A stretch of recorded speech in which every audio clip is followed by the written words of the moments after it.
কলকাতার আকাশ পরিষ্কার থাকার, বৃষ্টির কোনো সম্ভাবনা নেই, তাপমাত্রাও প্রায় একই থাকার কথা।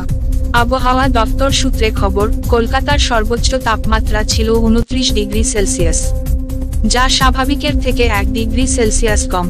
সর্বনিম্ন 22 ডিগ্রি সেলসিয়াস, যা স্বাভাবিকের থেকে 1 ডিগ্রি সেলসিয়াস বেশি।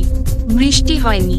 কলকাতার সর্বোচ্চ তাপমাত্রা থাকবে 30 ডিগ্রি সেলসিয়াস আর সর্বনিম্ন 20 ডিগ্রি সেলসিয়াস। শহরে বৃষ্টিপাত হয়নি। এই সময়ে আকাশে আর্দ্রতার পরিমাণ ছিল 80%। সাধারণভাবে মনে করা হয়, অক্টোবর থেকে ফেব্রুয়ারি পর্যন্ত কলকাতা সফরের সেরা সময়। বছরের এই পর্বে কলকাতার আবহাওয়া নাতিশীতোষ্ণ থাকে। বিশেষ করে ডিসেম্বর জানুয়ারি কলকাতার আবহাওয়া অত্যন্ত মনোরম। সকালের দিকে মিঠে রোদ, বেলা পড়লেই শীতের হালকা শিরশিরানি এই সময়ের অন্যতম চেনা ছবি। নভেম্বর থেকে ফেব্রুয়ারি পর্যন্ত একাধিক উৎসবের আসর বসে, সিটি অফ জয়। মার্চ থেকে বসন্তের আমেজ। এপ্রিল মে প্রখর গ্রীষ্মের পর বর্ষা ঢোকে জুনের দ্বিতীয় সপ্তাহের প্রথম দিকে। তারপর অগাস্ট পর্যন্ত বৃষ্টি।